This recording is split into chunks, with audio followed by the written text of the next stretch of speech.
typing is an essential after dictation. Try exam-oriented typing tests, check accuracy, number of errors, gain speed, and more. Complete the typing test in a given time. Read dictation materials. Subscribe to get contents via mail. Purchase shorthand journals and more.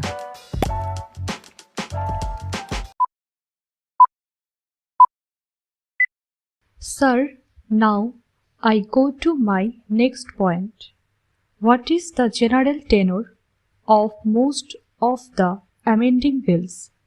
Interestingly, after 1956, we had the amending bill of 1969.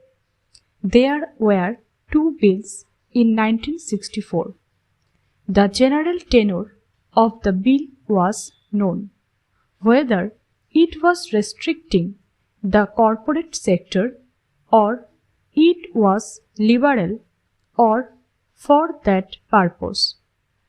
But this particular bill is a little different in the sense that after the present government came to power, it announced policies which were very liberal to the corporate sector.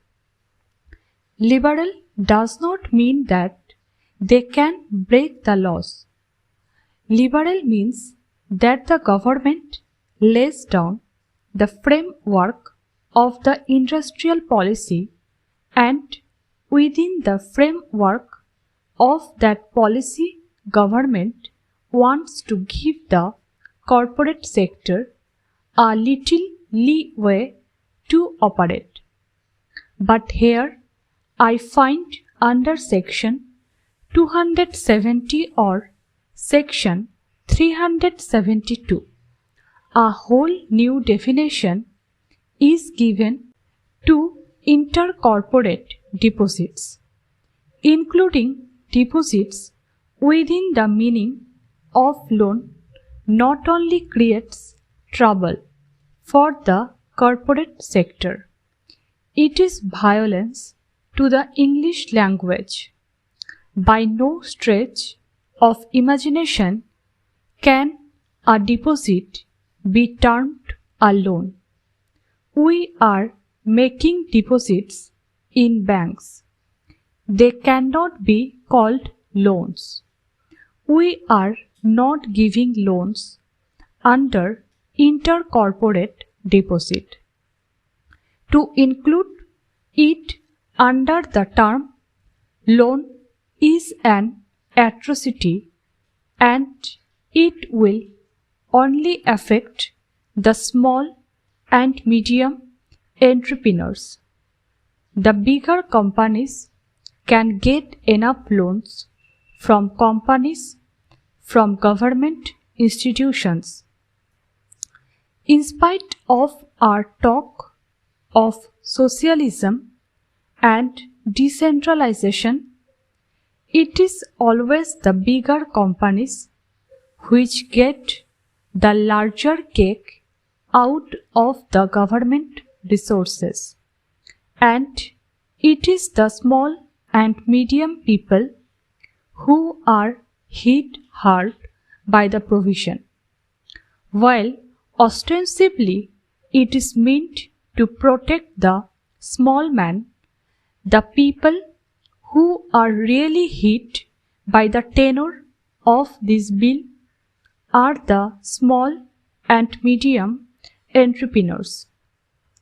The MRTP and FERA companies are not affected by this bill at all.